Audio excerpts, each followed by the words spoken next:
Olá, boa noite a todos. Bom dia onde eu estou agora gravando. Boa noite para vocês. Ahm, então, hoje vamos ver o segundo tema da nossa oficina Detalhado Intangível.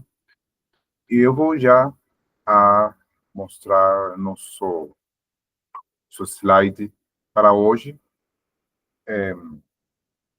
onde vamos estar conversando sobre eh, o que existe, o, o que há entre a noveleta e o microconto, porque há um espaço de quantidade de páginas nesse sentido, há uma quantidade de páginas que as pessoas costumam, eh, digamos, entender que uma coisa é conto até uma quantidade mais ou menos aproximada de páginas, e já de certa quantidade de páginas para frente é romance. Mas essa linha é melhor dizer que é uma faixa onde existe um gênero que, ou um subgênero da narrativa que está aí no meio e que sempre gera algum tipo de debate teórico crítico, né? Então, vamos ver o que existe entre a noveleta. A noveleta é aquela mesma palavra que eu usei na sessão anterior ontem, como termo francês, nouvelle. Já noveleta é um termo que se usa tanto em espanhol quanto no português, só que, claro, é bem pouco usado. E, então, nosso tema é o que existe entre a noveleta e o microconto. Então, aí, é, uma coisa que a gente pode analisar metafórica, o romance tende a explodir. Ou seja, o romance é uma força centrífuga. Ele explode. Por quê? Porque ele é um gênero comprido, é uma narrativa longa, onde acontecem muitas coisas, então é uma força centrífuga que ela vai espalhando subtramas, ela vai espalhando subtramas.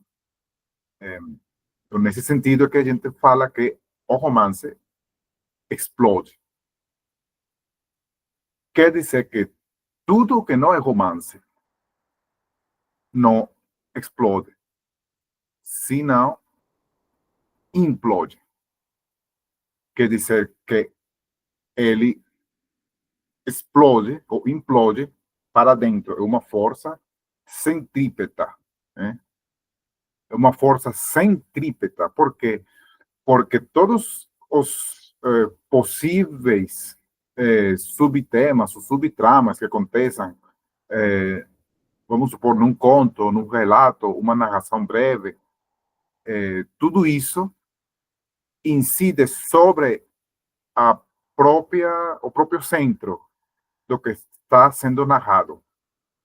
O que não acontece como romance, que muitas coisas remetem a temas, personagens, situações fora do que está sendo tratado no romance.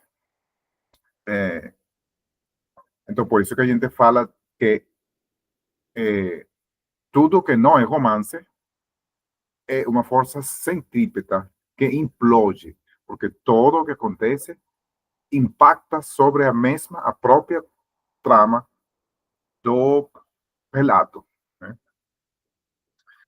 Agora, existe sim uma quantidade de páginas que eu chamo de uma linha larga, ou uma faixa, melhor dizer, que é o que acontece, tudo aquilo que se abrange entre 50 e 90 páginas, aproximadamente, claro. Então, nesse sentido, temos obras históricas já muito conhecidas, como, por exemplo, o Lazarillo de Tormes. Lazarillo de Tormes é um conto ou um romance, uma coisa que ainda hoje é discutida, mas os teóricos e os críticos encontraram uma forma mais fácil de resolver o problema, que é criar esse termo de noveleta. Porque qualquer edição do Lazarillo Tormes que você encontrar, ela vai ter sempre menos do que 100 páginas, mas mais do que 50 páginas. É uma questão não apenas de extensão, é também uma questão da trama mesma. Porque se você lê, quem já leu o Lazarillo de Tormes, vai perceber que tudo gira em torno ao personagem do Lazarillo. Não existe nada, praticamente, fora, ou que seja centrífugo. Ou seja, é difícil você tirar uma subtrama do Lazarillo. Não quer dizer que seja impossível, só que aí você tem que, digamos, inventar, né? Não, o Lazarillo acontece tudo dentro de si mesmo e toda a trama está em função da mesma trama. Claro, sempre vai existir aquela coisa, mas é um romance curto ou é um conto longo. Então, é mais fácil, afinal, bom, pelo menos para mim, para os críticos que propõem esse termo de noveleta ou novel, é mais fácil entender qual que é esse gênero com essas características que estou explicando. Por quê? Porque ele ainda funciona como um conto. Ele não chega a funcionar como um romance. E assim como está o Lazarillo de Tormes, existem também aquelas novelas que eu mencionei ontem, que são as novelas exemplares de Cervantes. São também tramas assim, que todas são centrípetas, todas elas estão em função de si mesmas. Então, é uma questão, como falei, não apenas de extensões, mas também de estruturas narrativas. Nesse mesmo sentido, temos, por exemplo, os contos do Decameron, de Giovanni Boccaccio. Também acontece dessa forma, com a trama desses contos. Existe uma famosa novela do alemão Johann Wolfgang von Goethe, que é também assim, se chama novela, como esse termo italiano, com dois L's, e ele, ou seja, essa trama também tem essa característica. Só que, claro, existe também aquilo que se chama personagens marco. O personagem marco é tipo a xerezada das Mil e Uma Noites. As Mil e Uma Noites, cada um dos contos que está contido dentro dessa obra, cada um desses contos funciona para si mesmo. É centrípedo também. E quem que insere e tira personagens ou subpersonagens dentro da história dessa personagem principal é ela, né? Então, existe também esse tipo de estruturas. O que quer dizer que os contos, os relatos mais breves podem conformar um romance maior, um romance. Existe uma revisão de termos muito interessante que fez um francês chamado Gerald Gillespie. Eu tentei buscar esse texto traduzido para português, mas não encontrei. Ele está nessa pasta de Google Drive que vou compartilhar com vocês, uma pasta de Google Drive que tem todo o corpus bibliográfico da oficina. Aí vocês vão encontrar esse ensaio de Gerald Gillespie, que ele chama noveleta, novela corta, assim, revisão de termos. Então é muito importante isso daí. Por quê? Porque tudo isso nos serve, nos ajuda a entender essa larga linha, ou melhor dizer, uma faixa, como falei, essa faixa que se abrange entre 50 e 90 páginas. Então, a gente pode falar de, por exemplo, uma extensa brevidade. Ou seja, é ainda narrativa breve, só que essa narrativa breve é mais extensa do que outras narrativas breves. Seria, digamos, a mais extensa ou a menos breve dos subgêneros da narrativa breve. Então, isso veio todo a começar a discutir seriamente, teórico-criticamente, após a irrupção das vanguardas, de faz um século já, dos inícios do século XX. Vamos lembrar que em 1909 aparece o futurismo, em 1916 surge o Dada, o movimento Dada, em 1924 surge o surrealismo, e assim muitas outras vanguardas. E todas elas vão sempre propor coisas novas para a literatura. Todas vão propor ideias estéticas sobre poesia, sobre narrativa e, claro, sobre todas as artes. E o que nos interessa é o que elas fazem com a narrativa. Só que aí começa a acontecer um fenômeno interessante, que é que começa a surgir fenômenos editoriais, vamos dizer assim, de sucesso incrível, que ainda hoje marcam não apenas uma época, são obras narrativas históricas, emblemáticas, e que todas surgem naquele contexto, só que fora dos movimentos vanguardistas. A primeira delas, que vamos mencionar, é a Metamorfose, de Franz Kafka. A Metamorfose, de Franz Kafka, por alguns foi chamada de conto, por outros foi chamada de romance. Mas quando a gente vai ver não apenas a extensão, mas a estrutura, a gente percebe que se trata do que poderíamos chamar uma noveleta. Por quê? Porque ela é uma história toda contida dentro de si mesma. Ela não espalha subtramas fora de si. Tudo o que acontece na Metamorfose de Franz Kafka é para incidir sobre a própria trama, sobre a própria obra. Existe também, ou surge também naquela época, importante, Franz Kafka não foi ligado a nenhum movimento vanguardista. O mesmo que acontece com Platero e eu. Platero e eu é um livrinho, né, que, igualmente como Lazarillo de Tormes, como agora a Metamorfose, são livros, são obras narrativas que vão todas entre 50 e no máximo 90 páginas.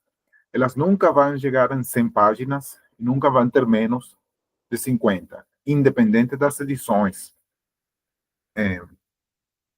Acontece igualmente em Platero e eu, tudo gira em torno à história central dos personagens. Né? Do personagem. Outro fenômeno, já um pouco posterior, foi O Pequeno Príncipe, é uma obra que tem essas mesmas características. E aí o Pequeno Príncipe é interessante porque é como se fosse também um personagem macro, que não é o Pequeno Príncipe, o personagem macro, na verdade, é o piloto do avião, cai no deserto, e esse personagem insere outros subpersonagens, só que, claro, o grande protagonista desses personagens que ele insere é o Pequeno Príncipe. Aí para entender bem essa estrutura narrativa. Então, são contos longos? Não. São noveletas? Eu acho que sim. Por essas coisas que estou tentando explicar. Agora, acontece uma coisa interessante que tem a ver com os relatos de viajantes. Eu tinha mencionado ontem que uma coisa interessante que nos traz toda aquela herança das formas narrativas é esse tema da viagem do herói, a viagem do herói, que às vezes pode ser uma viagem de aventuras, ou às vezes simplesmente uma viagem, sei lá, interna, vamos dizer, não? Não, ou seja, sempre vai ser geográfica, mas é principalmente uma viagem em que o personagem aprende coisas e ele muda, ele começa de uma forma, sendo de uma forma e termina de outra forma. Isso acontece no romance. Agora, nestes relatos que estou mencionando, acontece também uma viagem, só que a proposta nova que trazem este tipo de, de obras narrativas é um relato de uma viagem interna, aí sim, uma viagem interna, psicológica, até inconsciente do personagem. Claro, isso tem muito a ver com o fato de que desde finais do século XIX e dos inícios do século XX, aconteceu todo o fenômeno, vamos dizer, do surgimento do psicanálise e da psicologia, inclusive da psicologia social. Então, tudo isso tudo isso vem do relato. Relato é relação, relato vem de relatio, que é uma relação do que aconteceu numa viagem. Agora, essa relação, essa viagem anuncia uma coisa também. Então, o que é que anuncia a metamorfose, principalmente? O fim das viagens de aventuras ao exterior, né? Então, tem também isso. Já não é uma viagem onde tudo é centrífugo, né? Já não é uma aventura ao exterior, fora do mundo. Já não é Gulliver, né? Agora é uma aventura de viagem interna, onde o personagem vai se autodescobrir. Então, isso é muito interessante. E, claro, pode ser uma autodescoberta trágica, como no caso da metamorfose, ou pode ser uma autodescoberta positiva, como no caso do Pequeno Príncipe.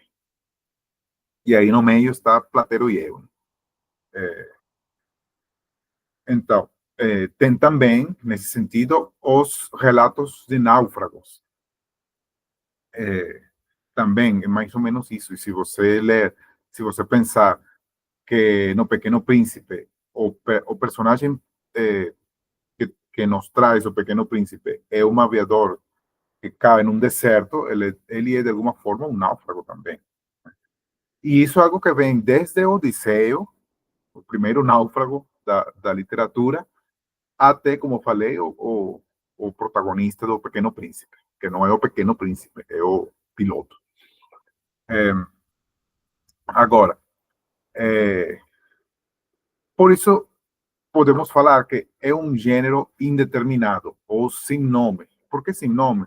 Porque o termo noveleta que estou falando é um termo que ainda não está, ou seja, ele vem dos anos 60, mais ou menos, mas ele ainda como que não encaixa e ainda se discute. Bom, esses são contos largos, longos, perdão, são contos longos ou são romances curtos. Inclusive existe concurso de romance curto, onde o romance não pode ser, tem que ser entre, sei lá, 80 e 100 páginas. Mas dá para escrever um romance assim? Talvez dá, até dá, né? Mas a coisa sempre vai ser pensar na estrutura. E quando vamos pensar na estrutura, aí precisamos falar de prosa, fio condutor, tensão, que também é outra coisa importante. Você pode manter uma tensão narrativa por quantas páginas, né? Manter uma tensão, manter uma intensidade. Tá? Esse fio condutor, por quanto tempo pode ficar tenso? Né? Por quanto tempo uma prosa pode manter uma intensidade? E por quanto tempo manter um suspenso? Em quantas páginas você pode causar um efeito? Então, prosa, fio, tensão, intensidade, suspenso e efeito. Essas palavras que estão todas ali no slide, vão ser muito discutidas nesse tema. Finalmente, para isso, estou deixando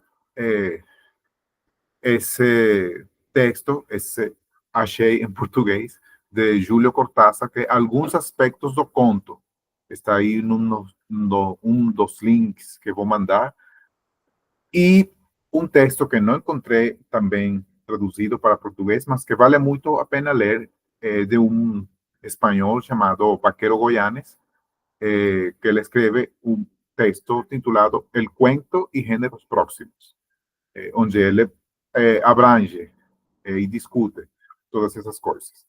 Então, esse é o vídeo introdutório para a nossa segunda aula, nosso segundo tema, e vamos começar já a debater sobre esse assunto.